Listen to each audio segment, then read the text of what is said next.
Abay, inaabangan ang dating Pangulong Digong ngayon papuntang Maynila at Ayan, oh. magpa-file ng kanyang COC. Ayan, bilang senador. Napansin po niyo siguro nang dahil lamang sa aking pagtatanggol sa katarungan, sa katwiran at sa mga sariling tuntunin namin sa House of Representatives, ako po ay inaway ng ilan sa aking mga kasamahan na nauwi nga po pati sa paggagawa ng hopya.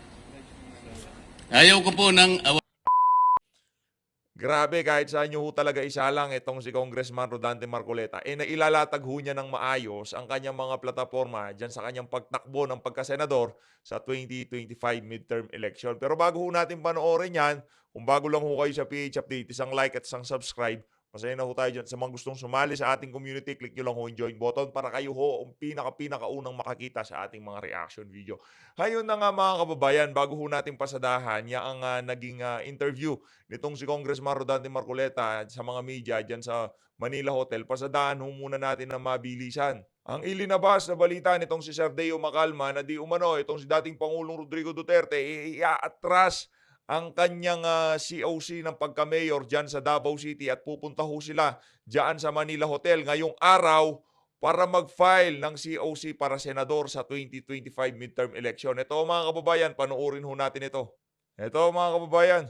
Gugulat ito. Pwede ba yun, Chairman Boy George? Ha? Pwede Ayan. ba yun? I-atras, tas magpa-file ng sabi iba? ng ating bubit Sister Ella, ang Ito namang si Sister L, parang ayaw mo tumakbo ng Oo nga. Sister L naman. Oh. ang dating Pangulong Digong Duterte lilipad ngayon papuntang Maynila from Davao. Nako.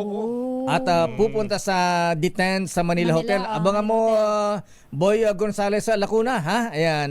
Dumagoso. Abay, inaabangan ang dating Pangulong Digong ngayon papuntang Maynila at Ayan, oh. magpa-file ng kanyang COC. Ayan, bilang senador.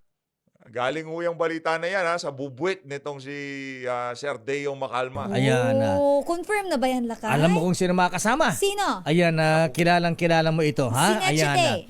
Dating cabinet secretary, dating chairman ng MECO. Oh! Ma-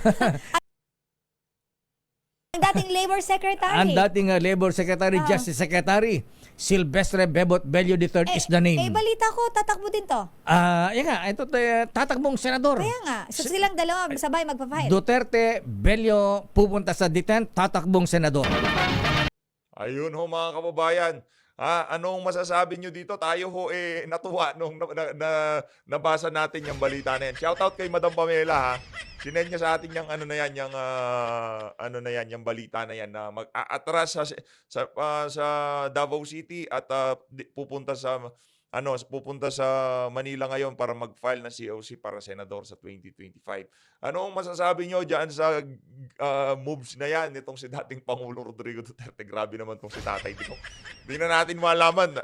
Tama, Nograles. Dapat sure win tayo sa Davao. Yan ang iniisip ng mga taga-suporta ni Tatay Digong. Maging tayo dito sa PH Update. Sabagay, para masecure nila yung baluarte nila. Hindi mapariwara yung sayang yung pinaghirapan nila sa napakahabang panahon. Kaya tama yung desisyon na yan itong si dating Pangulong Rodrigo Duterte na tumakbo ng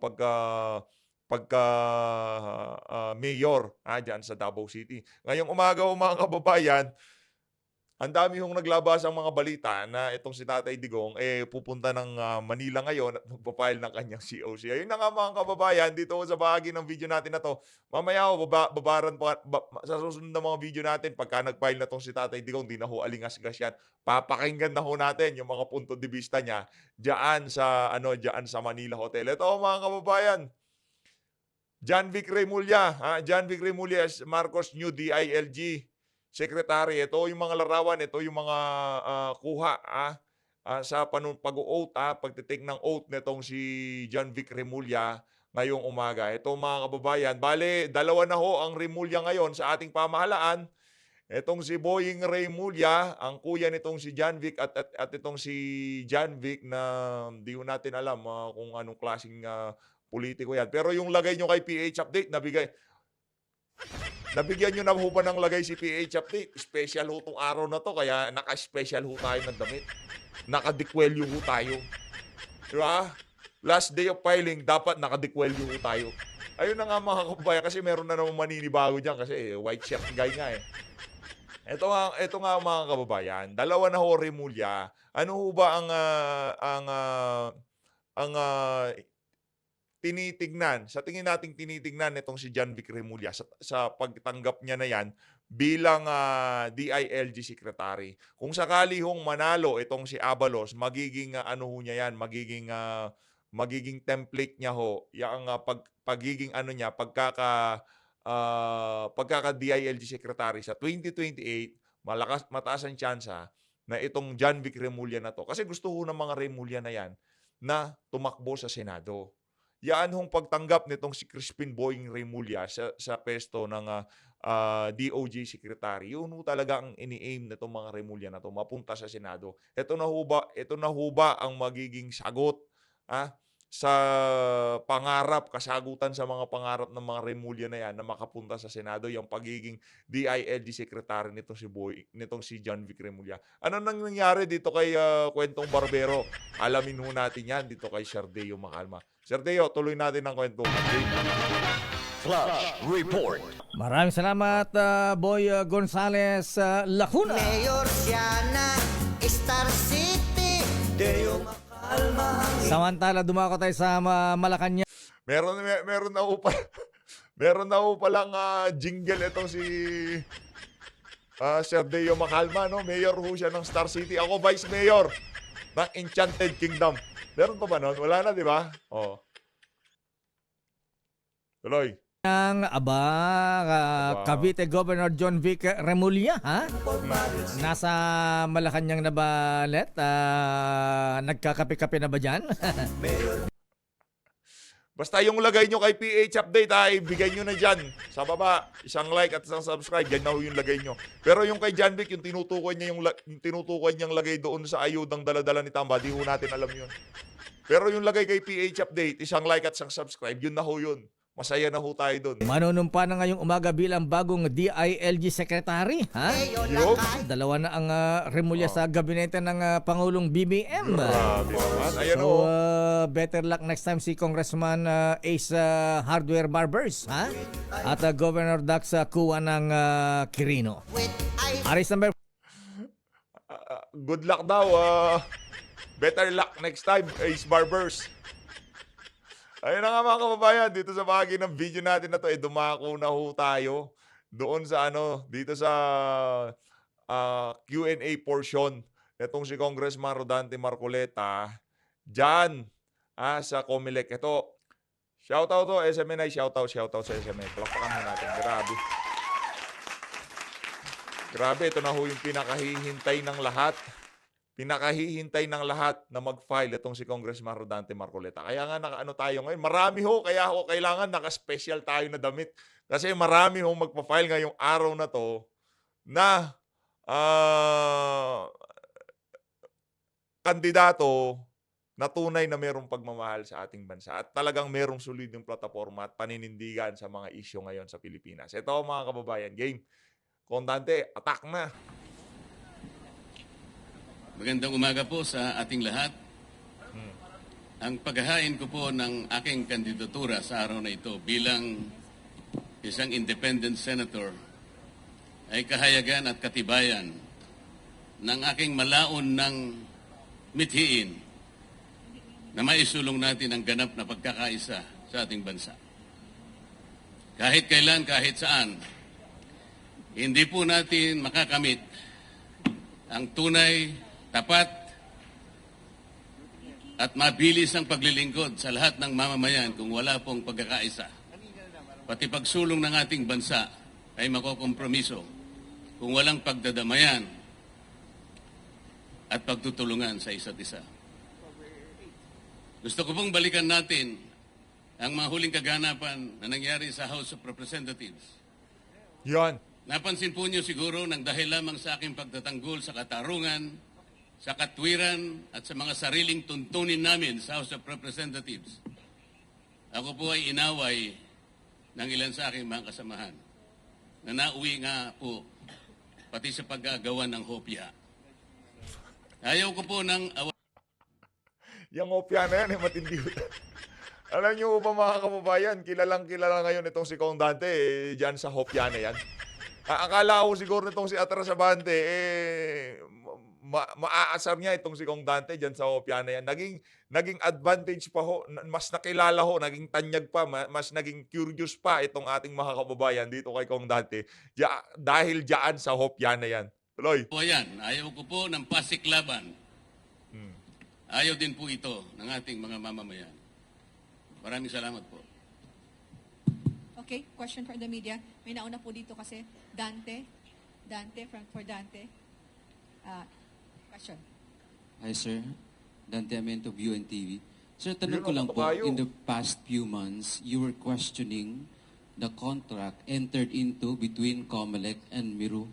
And then, isa rin po kayo sa nagbulgar ng alleged offshore accounts na allegedly kay Chairman George Erwin Garcia. Ang question ko lang po, sir, isa lang. Sa ngayon, kasi it is inevitable that you have filed your COC sa COMELEC na mayroon kayong question. Mayroon po ba kayong paniniwala sa integrity ng 2025 midterm elections? Thank you po. First of all, dahil po sa aking pagnanais na makapaglingkod sa mataas na level ng ating pamahalaan, ay napilitan po ako na mag-file ng COC, kagaya ng ginagawa ko sa araw na ito. At I do not want to fight two battles at the same time. Ang lahat po ng pangyayari ay may kani-kanyang panahon.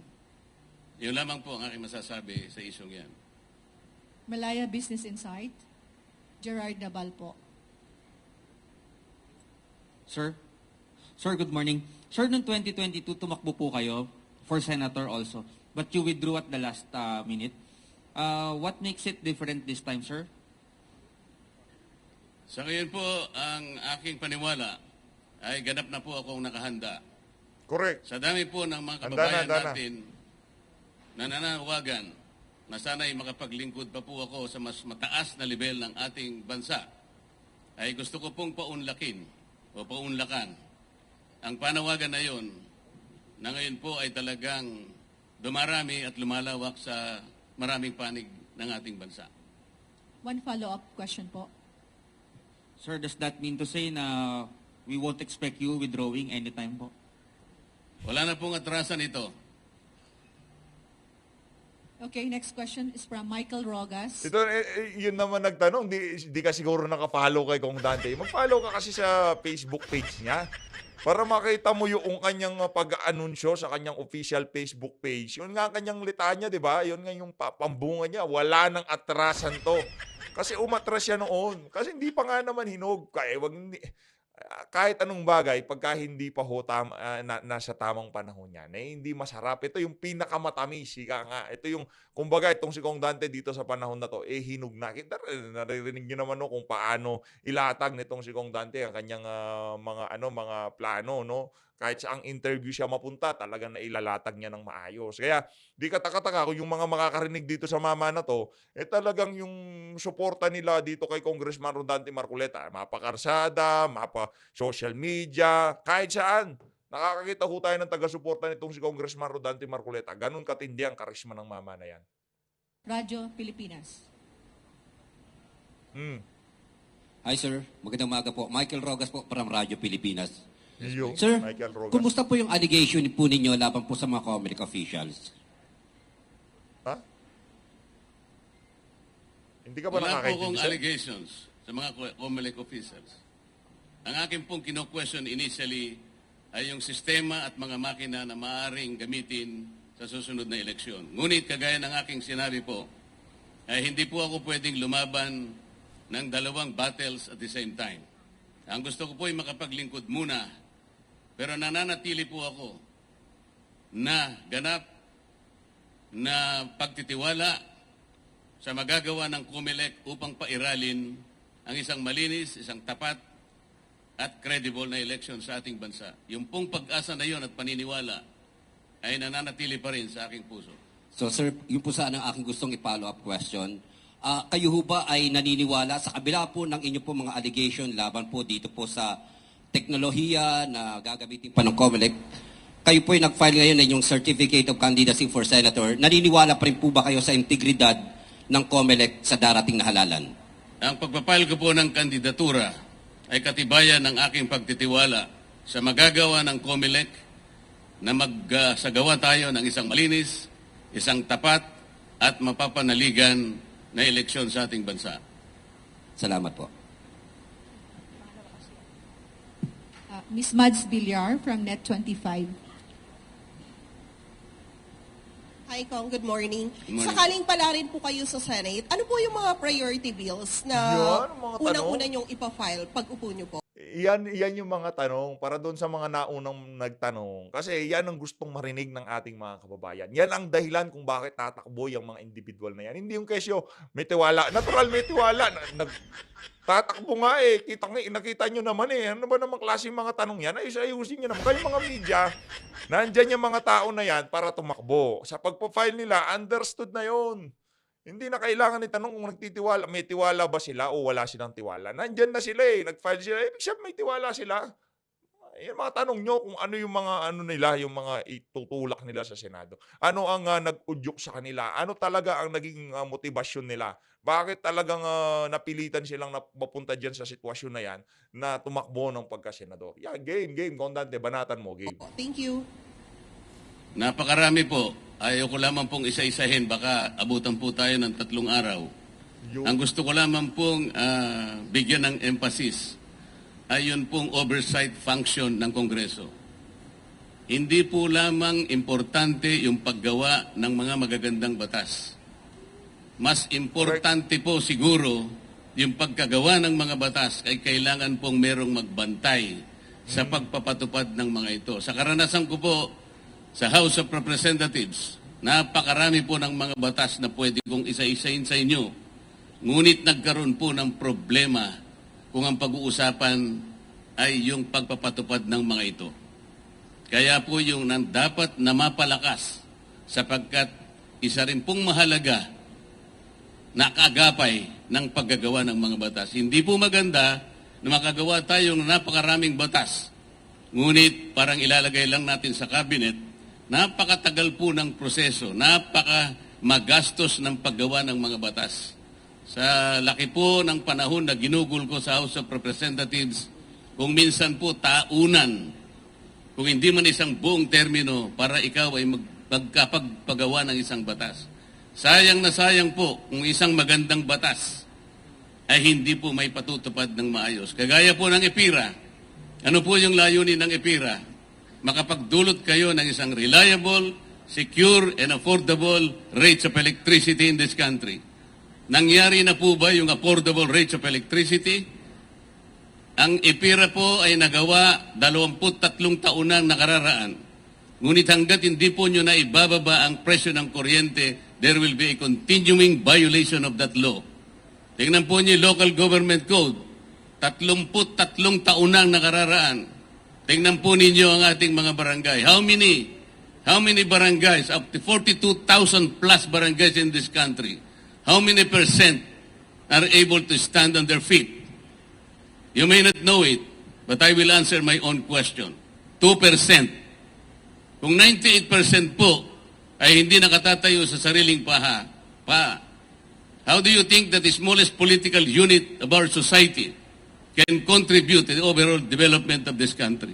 Kailangan po nating tulungan. Ngunit, hindi po natutupad yung decentralization, yung autonomy yung sinasabi ng batas, sapagkat may sablay nga po ang pagpapatupad dito. Marami po akong may kukwento. Sa sakahan, ano po ang mga batas na magaganda sa sakahan? Meron pong isang batas na nagsasabi, there should be a guaranteed price for palay. Meron po ba? Wala po. Kailangan po yung mga makinarya, equipment na ginagamit sa pangsakahan, dito na po natin dapat ginagawa. Batas po yun. Hindi po nangyayari. Ang sabi po sa isang batas, there should be a dedicated area for farming. Kahit anong mangyari, huwag niyong i-convert yung mga yan. Ano nangyayari? Conversion dito, classification doon, land kahit saan nangyayari. Ang sabi pa ng isang batas, 25% of the total loanable funds of the banks, private and public, should be allotted to farmers and beneficiaries of agrarian reform. Nangyayari po ba? Hindi. Average per year is only 4%. Kaya ganito po tayo. Oversight is an equally important function of Congress that has been forgotten for years. Ibig sabihin, marami tayong magagandang batas. Maraming batas na talagang pinaghirapang balangkasin itong mga mambabatas na to. Talagang napag-usapan na maayos. Dumaan sa mga konsultasyon, sa hearing, at sa napakarami pang proseso. Kaso pagka naipasa yung batas na to, nalalagay sa tukador, sa aparador. Di ba? Ang gustong gawin ni Kong Dante, dami na natin batas. Ano pang batas-batas ang gagawin nyo? Nandiyan na yung mga batas.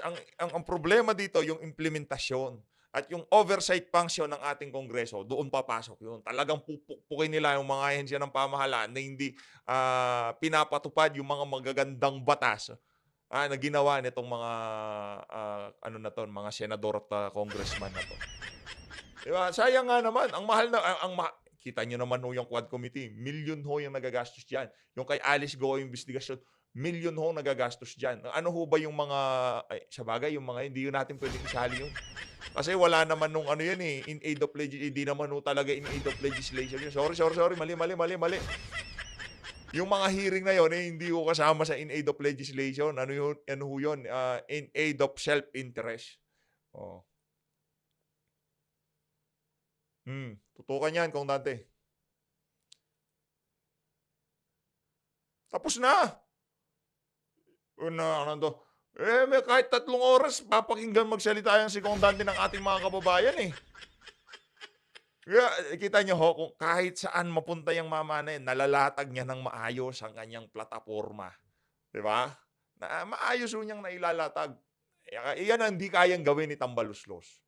Kahit sa kanyang lifetime, ika nga, hindi ho siya makakakita ng ganyang klaseng pagmamahal sa sambayan ng Pilipino. Kahit dito kay Kong Dante lang, hindi ho natin isasama itong si VP Sara, itong si dating Pangulong Rodrigo Duterte. Kasi pagdating sa politika, godlike yung mga yun eh.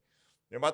Kumbaga, talagang matindi. Kumbaga, darating pa lang yung presensya ng mga tao nag-iiba eh. No? Tsaka nagbibigay sila ng buhay pagka nakita ng sambayan ng Pilipino mga Duterte, naku po, may pag-asa pa. Ngayon, dito na lang kay Kong Marcoleta, isipin nyo ito mga kababayan, isang Marcoleta, hindi uubra yang si Tambaluslos. Wala hong makikipagbalyahan dyan kay Tambaluslos sa pagpafile niya ng COC. Nakita nyo naman sa dito mga kababayan, pakita ko yung ilan sa mga kaganapan dyan sa COMELEC ngayong umaga sa pagdating nitong si Congressman Rodante Marcoleta. Ito mga kababayan. Ilan lang po yan sa mga talagang nagpakita na kala ko kay Diwata kanina kay Kong Marcoleta. Sorry, kala ko kay Diwata, green din kasi. Diba? Yan ang hindi ma-experience si Tambaluslos kahit bigyan pa siya ng 100 lifetime. Hindi ho ma-experience si Tambaluslos ang nararanasan niya ni Congressman Rodante Marcoleta. Organic ho yung mga dumalo dyan sa pagpafile niya ng kandidatura. Kahit tayo, kung malapit tayo dyan, pupunta tayo dyan eh. Kasi nasa kabilang ibayo pa ho tayo, kaya hindi ho tayo makapunta. Alam ko naman, naiintindihan nyo ni Kong Dante Marcoleta, no? Naiintindihan niya yun, na hindi tayo makakapunta sa filing. Pero alam niya, sa lahat ng advokasya ng mama na yan, kaisa tayo. Mamaya, abangan nyo ho. Yung kay, mamaya na. Kaya masyadong excited. Kayo naman mamaya na yun. Ito mo na. Lahat ng kandidato ngayon na talagang mga iniidolo natin, bibigyan ho natin ng special na video yan dito sa PH Update. Special coverage, ika nga. Tingnan nyo naman ho yan mga kababayan. Yan ang sinasabi ho natin. Hinug na si Congressman Rodante Marcoleta. Panahon na, ika nga. At yung pagmamahal ng ating mga kababayan, kahit saan ho talaga siya magpunta. Yung mga ordinaryong Pilipino, kumbaga yung pangalang Marcoleta, household name na, kilala na ho ng ating mga kababayan. Ayan ho, grabe naman. Walang kaarte-arte, walang maraming Howie boys. Doon, magsasalita itong si Congressman Rodante Marcoleta. Di natin naririnig, pero alam ko na ho sinasabi niyan. Kahit ano lang, buka lang ng bibig niyan, alam na ho natin yan. Hindi pang sarili ang sasabihin niyan para sa sambayan ng Pilipino ang banat niya si Congressman Rodante Marcoleta. Kaya kahit hindi niyo siya marinig, naririnig niyo ang boss ni PH Update. Walang problema yan, di ba? Makita niyo lang ho yung mama na yan, kumpleto na ang inyong pag-file ng COC ngayong taon na to. Hindi pa, wala pa si Tatay Digong eh. At wala pa yung ibang mga hinihintay natin. Di ba? Marami pa tayong hinihintay. Marami pa ho tayong hinihintay. At sana, mapagbigyan tayo ng mga individual na to. Hindi natin pwedeng banggitin dito. Ito yung pinaka-crucial na araw eh. Oh, grabe oh. Hanapin ho natin yung nagsasalita itong si Kong Dante. Oh. Grabe. Dante na lang. Dante! Di ba? Pinoy na Pinoy, Dante. Oh. Parang napapadeja vu ako nung panahon ng 2022. Ganito yung galawan natin no. Ganito. Medyo natutuwa ho tayo, deja vu nga, yung parang bumabalik yung pakiramdam ng eleksyon. Nagbibigay tayo ng live commentary sa mga nangyayari sa eleksyon. Ito mga kababayan, patingin pa lang ho ito sa mga susunod na panahon, susunod na buwan, talagang pagka nag-umpisa na ho ang alalan, makakaasa ho kayo kay PH Update na makakatanggap kayo ng pinaka-latest na update sa mga kandidatong sinusuportahan natin. At yung mga binabanatan natin kandidato, makakatanggap din ho kayo ng update sa mga yan. No? Pero, number one, dito kay Congressman Marcoleta, kay dating Pangulong Rodrigo Duterte, at sa lahat ng senatorial candidate ng PDP laban. Game, pakinggan natin, game. Oh. Magsuporta sa araw na ito ay katibayan naman na kayo ay unawa. Kayo ay nakikipagkain sa akin. Para sa ganun, maitulong natin. Maibukar natin. Laban lang Kong Dante, laban lang. Ang tunay na pagkakaisa. Kailangan po ng bansang Pilipinas. Kaya ang pagkakaisa, hindi po mag-aaway-away. Hindi po dapat magkagawa ng kopya.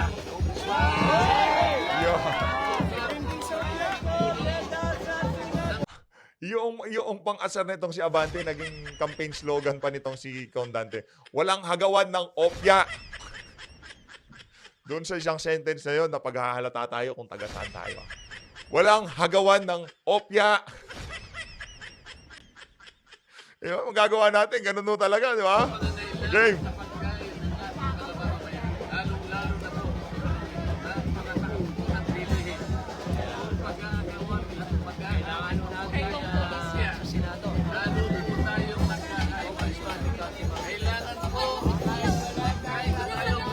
Kahit na si PH, Yan. Halaga ng lahat ng bilihin. Kaya nakita po ninyo, kahit na ako po ay pagtulong-tulungan. Ay, doon sa mga staff ni Kong Dante, napakabait. Shoutout sa lahat ng staff ni Kong Dante. Hindi po tayo susurrender. Correct. Hindi po tayo aatras. Unang-una na po, ang nilalaban natin ay katwiran, katarungan, katotohanan, at para sa inyo, para sa inyong kapakanan. Kaya po ang araw na ito ay hindi po makakalimutan hanggang po sa katapusan ng daigdig. Yes. Ang mga mukha ninyo, Hanggang sa katapusan ng daigdig, yun ang matindi doon. ang araw na ito ay mananatili sa aking kulitan. Hanggang sa tayo makarating doon sa minimiti nating tagumpay. Maraming salamat po. Ayun na nga po siya. Yun na.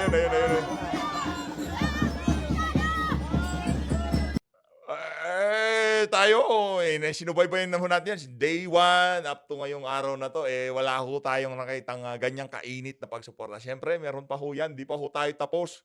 Patikim pa lang yan ho ngayong umaga na to.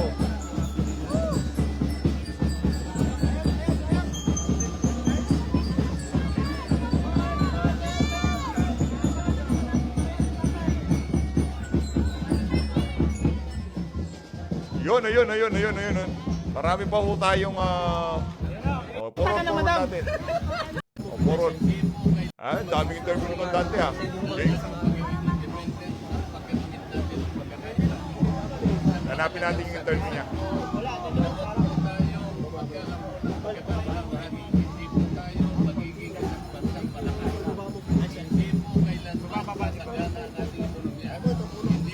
magpapagaliling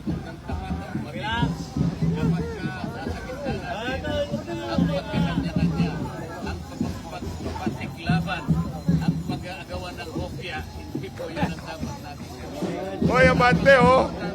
Galing ni Kong Dante, oh. Akala nyo, makakasar nyo siya, ha? Oh, gagamitin niya yun sa advantage niya, akala nyo, ha? Tagumpay ng bansa. Yun po yung pagkakaisa. Wala pong buwang ang pag-aawayan dito. Kagaya po ang nangyari sa amin sa House of Representatives. Napansin po ninyo ang inilalaban po lang ay katwiran, katarungan, pati po yung sarili natin tuntunin na ayaw na po nilang sundin. Sila pa po ang nagalit sa akin at pinaalala ko sa kanila na nagkakamali po kayo sapagkat hindi nyo ginaganap mismo ang ating mga tuntunin. Sino ba pong maniniwala sa atin na tayo ay makagagawa ng magagandang batas kung ang mga tuntunin po natin ay hindi po natin sinusunod? Kaya ngayon po ay napakarami po ang nananawagan sa lumalakas po yung tinig na sana po ay magkaroon ako ng pagkakataon makapag-ikot sa mas mataas na sangay ng ating pamahalaan. Ako po ay nakiusap sa ating mga kababayan at marami na po ang tumutugon. Lumalakas po yung boses na yun. Sa dami po ng mga taong sumama sa akin sa araw na ito, ganun din po yung media na dati po ay hindi ako pinapansin. Ngunit ngayon po, dahil po sa pagpunta niyo rito ngayon, kung pwede ko lang halikan kayong lahat, gagawin ko po. Maraming salamat po. Sir, ano yung prioridad nating maipasang batas sa oras? Yan ang mga tanong. Yan ang gusto ko marinig, eh. Yun pong palagi kong minimiti ay kailangan maibaba po natin ang presyo ng kuryente. Matagal na panahon ko pong ginawa ito, ngunit sa napakarami ng kalaban po sa House of Representatives, yung 10 panukalang batas ko po na meron pang matching na 12 resolution tungkol po sa pagbaba ng kuryente ay hindi po natupad sa dami po ng mga kalaban. Napakarami po ng mga kalaban doon. Ang interes po ng maraming mga oligarko ay nandoon po. Kung minsan po pati yung mga kasama ko ay ayaw na po nila akong tulungan sapagkat ang tinitingnan nila ay sarili din po nilang interes. Gagaya po nung nangyari itong huling araw lang. Ang sabi ko, huwag po ninyong papapasukin ang Davao Light diyan sa lugar ng Nordeco. Huwag din po ninyong aalisin ang management contract ng Samselco. Mamamatay po yung electric cooperative na yan. Magbubunga po yan ng pagtaas na naman ng kuryente. Alam po yung ginawa nila. Tinanggal po nila ako sa komite para hindi ko na po maipagpatuloy yun. Naisip ko nga po, palagay ko, pag nasa Senado ako, hindi naman mangyayari ang bagay nito. So dito ko po gagawin. Sa House of Representative bukas, mga baboy yung mga ano doon, yung tumitimon niya, baboy, eh. Kaya yung mga rules nila ngayon, puro kababuyan mga pinaggagawa nila doon. Tayo po ipapala rin. Dito ko po gagawin ang lahat ng ito. Pati po yung Saludo kong Marcoleta. sa mga Saludo. probinsya po, yung mga joint venture na ginawa po sa pagitan po ng private companies at saka po yung tinatawag na water district. Imbes na po maging matino, maging eficiente ang pagsisilbi ng tubig at bumabasa ng presyo ng tubig, kabaligtaran na po ang nangyayari. Ang dami pong nagreklamo. Ang ating po education napabayaan po. Ang ating agriculture napabayaan po. Ano ang gagawin natin? Grabe, ang saya nitong Hindi ko election na magawa to. lahat. Ngunit magsisilbi po tayo ng mabuting halimbawa kung ako po'y magkakapalan na ako po'y ma-elect na isa sa miyembro ng ating susunod na Senado. Sir, stand po sa dynasty. Ano po stand nyo sa dynasty?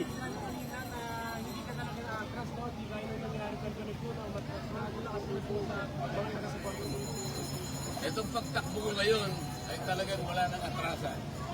Kahit ano pang sabihin nila, kahit na yung survey nila, ilagay nila ko sa pinakahuli, walang atrasan ito.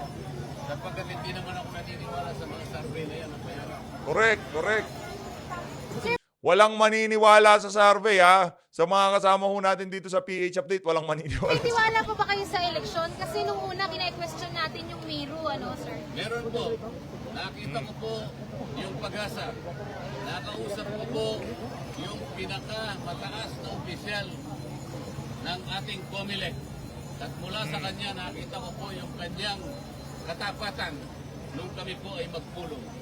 At ako po ay naniniwala na kailangan po natin silang bigyan ng pagtitiwala Kailangan po kasing makapagdaos tayo ng isang malinis, makatotohanan at kapitapitagan ang mapapanaligan na eleksyon. Ito lamang po ang paraan ng demokrasya na nalalaman natin para yung pong boto ninyo, yung kapangyarihan ninyo ay manaig. Hindi po mabuti na yung boto ninyo, pinagsama-samang boto ay mapapaliwala. Ngayong araw na ito, magmula po noong October 1, napansin ninyo, ang dami pong tao ang pumunta rito para mag-file ng kanilang COC. Sana po maintindihan ninyo ang kahalagahan ng pagpapile ng COC. Ang dami pong mga tao ngayon lang, nakita po natin ang makasabay ko na nag-file ng COC. Ang ibig po sabihin niya, nagtatangka na naman sila. At sila'y nag-uumpisa na pumirma ng kasunduan sa inyo sapagkat sila ay maglilingkod sa inyo. Ngunit yung kontrata na yon, sagrado po yun. Hindi po makukumpleto yung kasunduan na yan, yung kontrata, kapag yung boto hindi po nyo ibinigay. Kailangan po manatili sa inyo, tingnan po ninyo sa mga mata yung mga kandidato.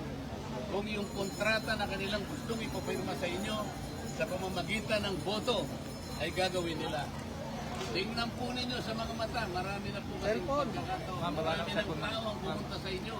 Paulit-ulit, ngunit yung kontrata ay hindi tinupad. Hanggang ngayon, marami pa tayong problema.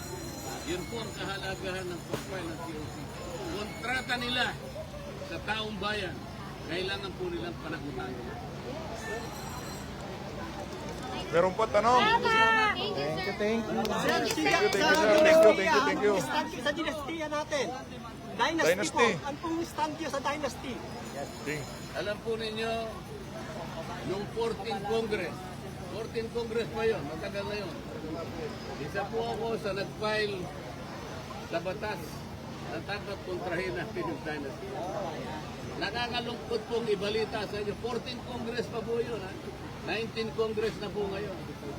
Hindi man lang po na-repair sa committee. Wala pong kagustuhan ang mga kasama ko na magpasa tayo ng batas. Ang sabi nila sa akin, ikaw naman, Pong Dante, gagawa ka pa ba ng batas na laban sa atin? Tayo interest natin ang nilalabanan mo, hindi nga po, hindi ganun ang saligang batas. Sabi na saligang batas, bigyan po natin ang pagkakataon ng lahat ng Pilipino na makapagsilbi sa ating bansa. Wala po tayong monopolyo. Hindi po pwede ang isang pamilya, 3 ang senador, 2 senador, mag-ina, magkapatid. Hindi po dapat mangyari yun. Ngunit, kasalanan po kasi ang taong bayan. Kaya ang sabi ko po sa inyo, pagkatingnan po ninyo yung kontrata, tanungin nyo po sila, lalong-lalo na po yung maraming beses nang pumunta sa inyo para ipapirma sa inyo yung kontrata. Yung boto po ninyo ay yun po yung signature nyo sa kontrata. Bago po kayo pumirma, tandaan po ninyo, tingnan po nyo sila sa mga mata. Tanungin nyo, pangatlo mo ng punta sa akin, pang-apat na. Itong kontrata ba'y pinanagutan mo? Tingnan po ninyo, pakinggan po ninyo kung anong sagot nyo. Bahala na po kayo kung pipirma pa kayo ng kontrata. Ayun. Dapat po pumirma kayo ng kontrata sa bago na lang.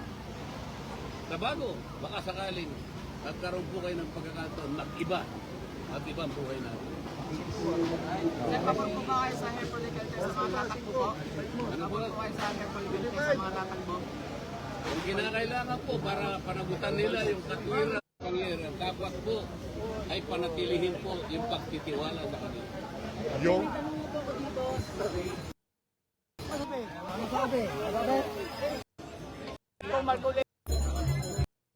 Thank you po.